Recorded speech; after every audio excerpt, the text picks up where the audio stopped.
सबसे पहले बात करेंगे 13 तारीख की शाम को जो घटना बाबा साहब की मूर्ति और सर्किल के पास में हुई उसका।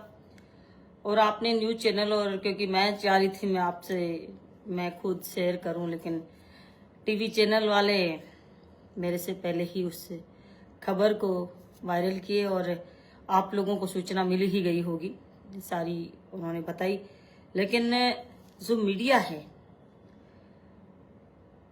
खबरें चलाना भी चाहता है मेरी, लेकिन खबरें सही भी नहीं चलाना चाहता, उसे तोड़ मरोड़ कर कुछ न कुछ नया उसके अंदर, और जहाँ की मेरे पक्ष में नहीं हो और कुछ चीज़ें ऐसी हो जो कि मेरे पक्ष में नहीं दिख रही हो, ऐसी चीज़ें भी वो उसमें चलाना चाहते हैं। लेकिन ठीक है, कोई बात नहीं है, जो भी मीडिया है जिनको ठीक लग रहा है वो कर रहे हैं। लेकिन मैं सभी से कहना चाहूँगी कि ये जो मीडिया है बहुत एक्सपोज हो चुका है अभी, और देश वाले मामले में भी, पाकिस्तान हिंदुस्तान वाले मामले में भी बहुत किरकिरी मीडिया की हुई है। और बहुत सारा मेरे देश के लोग मीडिया को अब बहुत ज़्यादा पसंद नहीं करते हैं। सबसे पहले तो मीडिया से ये बताना चाहूँगी मैं कि जो बार बार एक भास्कर डिजिटल ऐप अभी मैं देख रही थी, उसके अंदर पहले भी मैंने जब बोला, मेरे सोशल अकाउंट पर सारा सब कुछ पड़ा हुआ है, सारी खबर है, सारी चीजें हैं, उद्घाटन की जो फोटोग्राफ्स भी उसके ऊपर उपलब्ध है। लेकिन उसके बावजूद भी बार बार वो कह रहा है गहलोत साहब की भी फोटो थी, उसमें ये भी था, उसमें वो भी था, पट्टे का तोड़ने का मामला था। लाइव आकर पहले भी उस समय मैंने इस घटना का जिक्र किया और सब मीडिया वालों ने देखा कितनी बार ये घटना जग जाहिर है, उसके बाद भी मीडिया झूठ बोलता हुआ दिखाई देता है। लेकिन खैर, मैं तो यही कहूंगी कि मेरे जितने भी शुभचिंतक हैं, उनको जब लगे कि कोई मीडिया अच्छा बोल रहा है, अच्छा छाप रहा है, उसी को आप लोग देखें। अन्यथा ऐसे जो झूठा प्रचार करते हैं, झूठी अफवाहें फैलाते हैं, ऐसे मीडिया से बहिष्कार करें। 13 तारीख की घटना बाबा साहब की मूर्ति पर आकर भाजपाई लोग और प्रशासन के लोग, जो कि भाजपा के उच्च नेताओं से की सह से और मनुवादी उच्च अधिकारियों की सह से एक बहुत बड़े घटनाक्रम को षड्यंत्र पूर्वक अंजाम देना चाहते थे, उसको मूर्त रूप देना चाहते थे, उसमें सफल नहीं हो पाए। बहुत बड़ा षड्यंत्र उन्होंने रचा, और जिसका धीरे धीरे बताऊंगी कि कैसे इन लोगों ने षड्यंत्र किया। और प्रशासन इतना मनुवादी हो गया है, प्रशासन इतना भाजपा का गुलाम हो गया है, जिसने पहले ही 3 दिन बाद रिपोर्ट दर्ज होती है और उसने पहले ही इस बात को मन में ठान लिया कि एक जनप्रतिनिधि के खिलाफ प्रोटेक्ट करना तो दूर की बात है, प्रोटोकॉल का भी उनको कोई मतलब नहीं था कि कोई प्रोटोकॉल भी होता है। उन्होंने केवल तथाकथित जो भाजपा के नेता थे, भाजपा के कार्यकर्ता थे, जो सच है या झूठ है ये भाजपा जाने, हम उसकी जिक्र नहीं करेंगे, वो कार्यकर्ता है भी या नहीं भी। एक जनप्रतिनिधि, पंचायत समिति का प्रधान, जो शराब के नशे में धुत होकर वहां आता है, तोड़फोड़ करता है पुलिस के सामने, उसको बचाने का काम करते हैं, उसके बावजूद उस घटना को ये सिद्ध करने की कोशिश करते हैं कि ये विधायक द्वारा गलत किया गया है। लेकिन सुन लो, प्रशासन के अधिकारी और भाजपा के लोग, आप ये सुन लो, सच्चाई की जीत होती है। समय जरूर लग सकता है उसके अंदर, लेकिन सच्चाई सामने आएगी। आप लोगों का जो कुकृत्य था, जो आप लोगों ने षड्यंत्र पूर्वक रचा था, वो षड्यंत्र आपका सामने आएगा और उसका पनिशमेंट आपको भुगतना पड़ेगा, चाहे प्रशासन के अधिकारी हो, चाहे भाजपा के लोग हो। कैसे आपने षड्यंत्र करके इस काम को किया। मीडिया कभी ये नहीं दिखाना चाह रहा है, और न भाजपा इस बात को मान रही है कि न तो सरकार का उसमें पैसा था, मेरी सरकार थी, कांग्रेस पार्टी की सरकार थी, मैंने सरकार का उस समय पैसा यूज नहीं किया उसमें सर्किल के अंदर। मैंने आम जनता से चंदा इकट्ठा करके वो सर्किल बनाया। ये जरूर है कि हमने इनवाइट किया था माननीय मुख्यमंत्री जी को, लेकिन मुख्यमंत्री जी उसमें आए नहीं थे। और बार बार उस बात को आप छाप रहे हो कि पट्टिका में गहलोत साहब का भी नाम था। मतलब बिना तथ्यों के, बिना सबूतों के आप कुछ भी, आप कैसे आदत से लाचार हो गए हो कि कुछ भी बोलते रहते हो, कुछ भी छापते रहते हो। लेकिन ये ज्यादा दिन तक नहीं चलेगी, आपकी झूठ इस जनता के सामने ज्यादा दिन तक नहीं चलेगी। धीरे धीरे आपका बहिष्कार करते चले जाएंगे लोग। बहुत कम लोग देखने लग गए आजकल मीडिया को, और पेपर को तो बहुत कम ही पढ़ने लगे। कितना भी मेरे खिलाफ छापिए, कितना भी मेरे खिलाफ बोलिए, मुझे कोई फर्क नहीं पड़ता। और ये प्रशासन, बोली का पुलिस डिपार्टमेंट मुख्य दर्शक बनकर वहां देखता रहा। पूरी कोशिश की है, पूरे सबूत, पूरे तथ्य सबके सब सोशल मीडिया पे वायरल है। उसके बावजूद भी वो ये सिद्ध कर रहे हैं और मुकदमा दर्ज किया। 307 क्या होता है? 307 मेरे शुभचिंतक जरा सोचे, क्या होता है 307? Half murder. जिसका सर फोड़ दिया जाए, जिसके हाथ में हथियार हो, जिसको जो खुद चलकर नहीं जा पाए, जिसको कोई और दूसरे उठाकर ले जाए, फिर उसके बाद में उसका डॉक्टर में आना हो, फिर उस मतलब ये कि वो व्यक्ति जी भी सकता है और मर भी सकता है। हाफ मर्डर का मतलब तो ये होता है। 307 का मतलब ये होता है, जो व्यक्ति आराम से बात कर रहा है, लास्ट में बात करने की वो मनसा हमारी नहीं है। उस वीडियो में वर्ड आ रहे हैं कि तुम ऐसा क्यों कर रहे हो, भाजपा के लोग हो तो गर्दी करने के लिए हो, मूर्ति को क्यों छेड़छाड़ कर रहे हो, ये हमारे शब्द थे। उसको 307 बनाया प्रशासन ने, रिपोर्ट में ही निर्णय कर दिया कि 307 में दर्ज किया और 11 धाराओं में मामला दर्ज किया। मैं धन्यवाद देना चाहती हूं माननीय उच्च न्यायालय को, जिन्होंने इस पर मुझे राहत प्रदान की और मेरे साथ न्याय किया। और मुझे पूरा भरोसा है न्यायपालिका पर, जो कि सही को सही और झूठ को झूठ साबित करेगी। तानाशाही सरकार के तानाशाह कार्यकर्ता, ये मनुवादी लोग जब तक बाज नहीं आएंगे, जब तक इनको मुंह तोड़ जवाब नहीं दिया जाएगा। मैं अपने कार्यकर्ताओं से भी कहना चाहती हूं, अपनी जनता से भी कहना चाहती हूं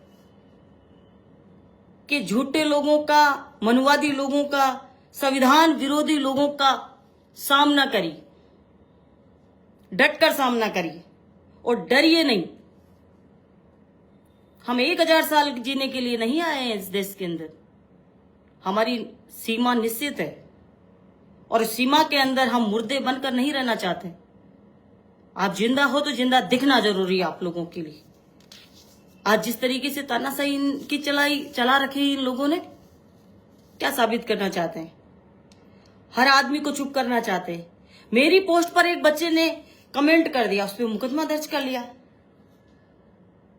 और मुकदमा दर्ज करके उसके पीछे पुलिस लगा दी। उसने कहा क्या?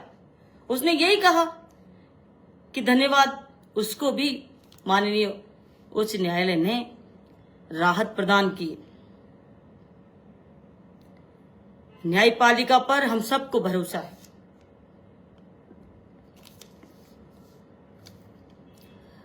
और मैं एक और बात बताना चाहूंगी सरकार को और पुलिस प्रशासन को और जितने भी प्रशासनिक अधिकारी जो सरकार की गुलामी करना चाहते हैं, उन सबको मेरी जनता ने मुझे जिताकर विधायक बनाकर उनकी पैरवी करने के लिए मुझे भेजा है और मैं उनकी पैरवी करूंगी। उसके लिए चाहे परिणाम कुछ भी हो, उससे मैं डरने वाली नहीं हूं। जो परिणाम आएगा उसको सहर्ष में स्वीकार करूंगी, लेकिन मैं मेरी जनता के लिए लड़ूंगी।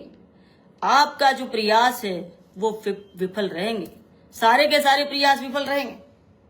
खूब प्रयास किया आपने और करते रहिए, कोई दिक्कत नहीं है। क्योंकि हम जनता के गुलाम हैं। हम प्रशासनिक अधिकारियों और सरकार के गुलाम नहीं है, हम जनता के गुलाम हैं। और जनता हमें जो उम्मीद करेगी हमसे, वो हम करेंगे। और पुलिस प्रशासन वीडियो में स्पष्ट दिखाई दे रहा है कि कैसे मूक दर्शक बनकर एक जनप्रतिनिधि का अपमान कराया जा रहा है। और उसके बाद उस जनप्रतिनिधि का ही जो कि अपनी जनता के कहने पर वहां पहुंचा और बाबा साहब की मूर्ति के साथ छेड़छाड़ करने वालों को खरी खोटी सुनाकर वहां से भेजा, उस जनप्रतिनिधि के खिलाफ 307 का मुकदमा दर्ज किया।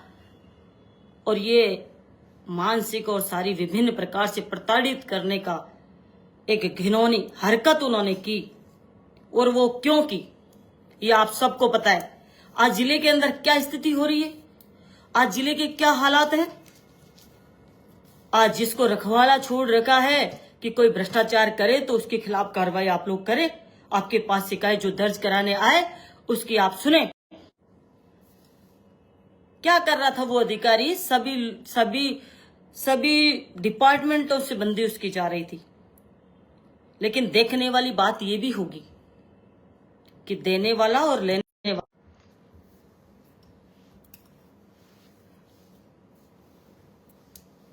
दोनों ही लोग अपराधी होते हैं। देखते हैं कार्रवाई किस किस पर होती है। कार्रवाई होना सब। सॉरी, कुछ फोन आ गए, बीच में डिस्टर्ब हुआ। तो ऐसे लोग, इसमें मैं यही कहना चाहूंगी कि जिले के अंदर जो कार्रवाई हुई उसके लिए मैं यहाँ के डीजी साहब को, जो भ्रष्टाचार निरोधक ब्यूरो में हैं, उनको भी मैं धन्यवाद देना चाहूंगी कि उन्होंने कार्रवाई की और इस पूरे जिले के अंदर जो घटना हो रही है उसके बारे में पर्दाफाश करने का काम किया। मैं नहीं समझती कि कोई भी उच्च अधिकारी के बिना नीचे का तबका, नीचे का जो कर्मचारी है, वो इतने बड़े स्तर पर भ्रष्टाचार को बढ़ावा दे सकता है। जब मालिक ठीक होगा तो नीचे की टीम अपने आप ठीक हो जाएगी, ये मैं मानती हूं। बिना सहमति के ऐसे काम नहीं होते।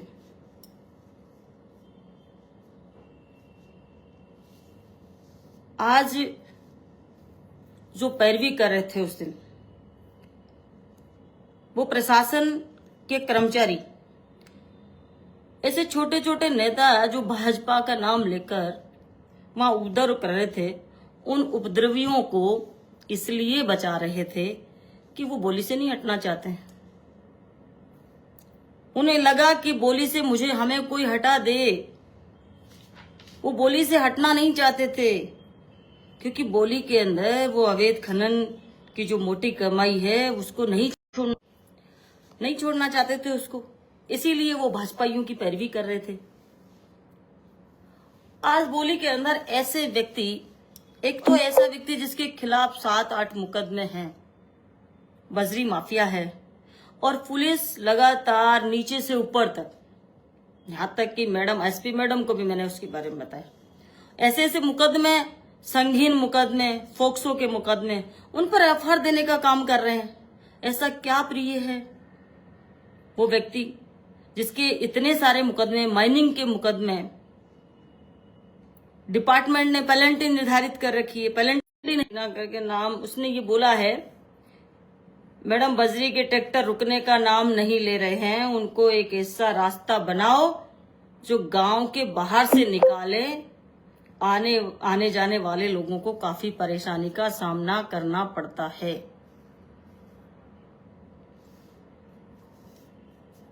जीपीएस फोटो, वीडियो लगातार सब लोगों को पता है, और मैं भी आती जाती रहती हूँ पुलिस के सामने। पुलिस का खुद का काम होता है सब काम कराने का। लेकिन मैं एक चीज और कहना चाहूंगी कि कितना मीठा जहर लोगों को दिया जा रहा है। जो छोटे बजरी काम करते हैं उन लोगों के मुझे नहीं लगता कोई कुछ बचता होगा। मैं गांव में जाती हूँ, कई बार मैं पूछती हूँ क्या काम करते हो, ट्रैक्टर चलाते हैं सब, तो मैं पूछती हूँ कितना हो जाती है तुम्हारी इनकम, क्या होता है, तो मुझे लगता है उनका घर परिवार, उनका जो रहन सहन, उनके जो सारी व्यवस्थाएं देखी जाती है तो मुझे लगता है कि वो कहीं पर भी जिस तरीके से वो रात दिन अपने जान खतरे में डालकर एक काम करते हैं, उसके बावजूद भी मुझे नहीं लगता कि वो संपन्न और सुखी रहेंगे, क्योंकि सारा मुनाफा तो बीच में ले लेते हैं लोग। उनको तो मेहनत के सिवा और कुछ नहीं मिलता है। आगे होके पुलिस के कई कर्मचारी तो ऐसे हैं जिनकी रिकॉर्डिंग है मेरे पास, आगे होके उन लोगों को कहते हैं कि काम तुम कर लीजिए, ऐसा ले आइए, हम मदद करेंगे। तो मेरे से जो बोलता है तो मैं तो कहती हूँ इनके चक्रों में आने की जरूरत नहीं। टिपरिंग के नाम पर बहुत सारे लोगों को, बेचारे बच्चों को उठाते हैं, पैसे लेते हैं और छोड़ देते हैं। बहुत सारे ऐसे प्रकरण भी हैं और कई प्रकरणों में मैं बोला भी है, पुलिस को बोलकर उन लोगों के लिए बोला है। 2-3 दिन पहले रात के टाइम हमारे खिलाड़ी बच्चे क्रिकेट खेलने जा रहे थे, उनको बामनवास थाने ने उनकी गाड़ी जब्त कर ली और उनको मारा, उनके डंडे भी मारे। मैंने कहा अभी आ रही हूं, वही डॉक्टर मना कराती हूँ तुम लोगों का।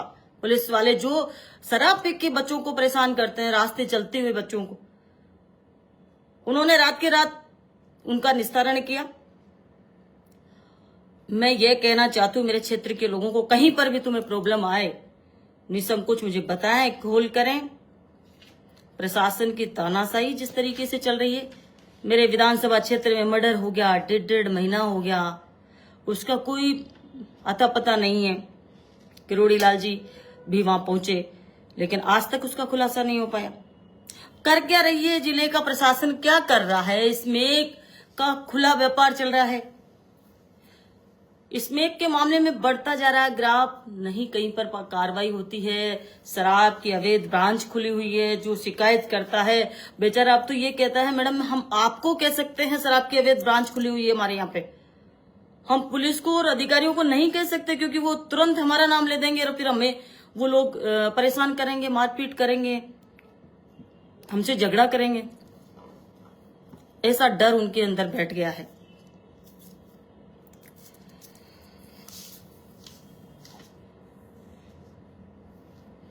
तो आप सब लोगों को मैं इतना कहना चाहूंगी कि ईमानदारी से काम करिए। मेरे जो भी शुभचिंतक है मैं उनको भी कहना चाहूंगी, और जो मुझे लाइक करते हैं मैं उनसे भी ये कहना चाहूंगी, मैं आपके लिए लड़ते रहूंगी।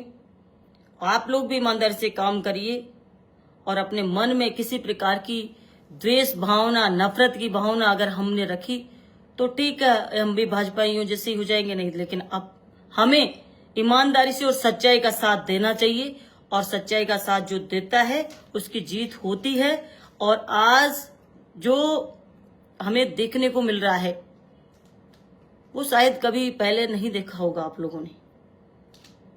एक अधिकारी ने मेरे से कहा कि मैडम क्या होगा, एक चपड़ासी के भी डर नहीं, एक चपड़ासी के भी सरकार का डर नहीं है, उच्च अधिकारियों का डर नहीं है, वो भी अपनी मनमानी कर रहा है। तो सरकार के अंदर ये हो क्या रहा है, चल क्या रहा है? आज इतने बड़े स्तर पर भ्रष्टाचार हो रहा है, कौन कर रहा भाई? पिछली बार आप लोगों ने इंदिरा मीणा को बदनाम करने का पूरा षड्यंत्र रचा, लेकिन जनता ने आप लोगों को जवाब दिया कि हमारी इंदिरा बेईमान नहीं है, ईमानदार है, हमारी इंदिरा भ्रष्टाचारी नहीं है। आज उसका सबूत आप लोगों के सामने देखने को मिल रहा है। आपने खूब कोशिश कर ली चारों तरफ मुझे ढूंढने की, आपने टीम में लगा के खूब कोशिश कर ली, लेकिन लगाइए, करिए। और मैं तो खुले में कह रही हूं अभी भी कि करिए, पिछले कार्यकाल की भी जांच करिए, आप लोग अभी की भी करिए।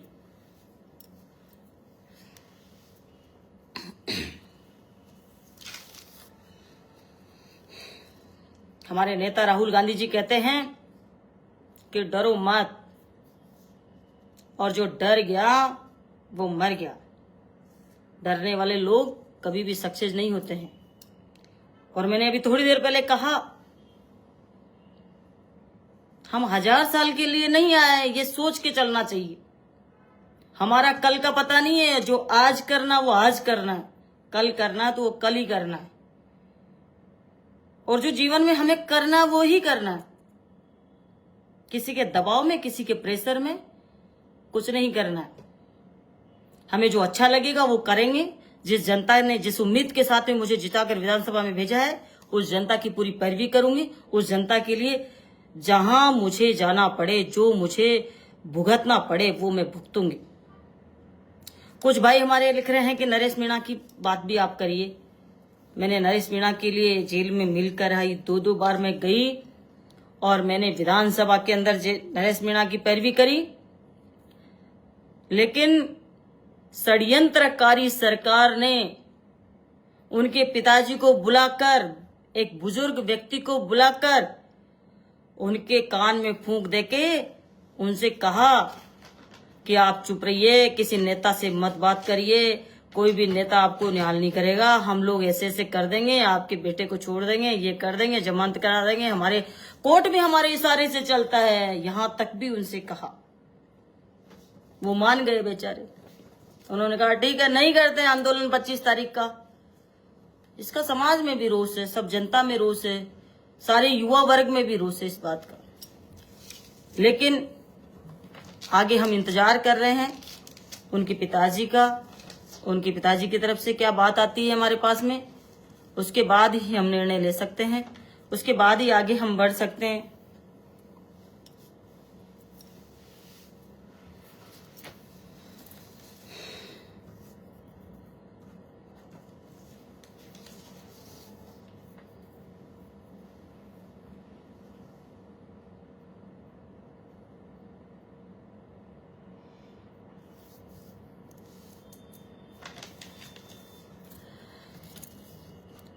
मुख्यमंत्री जी ने भरोसा देके आंदोलन रुकवाया और उसके बाद में रिजल्ट आप लोगों के सामने है। तो भाइयों, मेरे युवा साथियों, मेरे छोटे भाइयों, बड़े भाइयों, मैं यही कहना चाहूंगी कि क्या कहना है उनके पिताजी का, आगे समाज क्या निर्णय लेगा, युवा वर्ग क्या निर्णय लेगा। मैंने पहले भी कहा है, मैं आप लोगों के साथ हूं, जो करना है वो करो, मैं आप लोगों के साथ हूं, हर परिस्थिति में साथ हूं।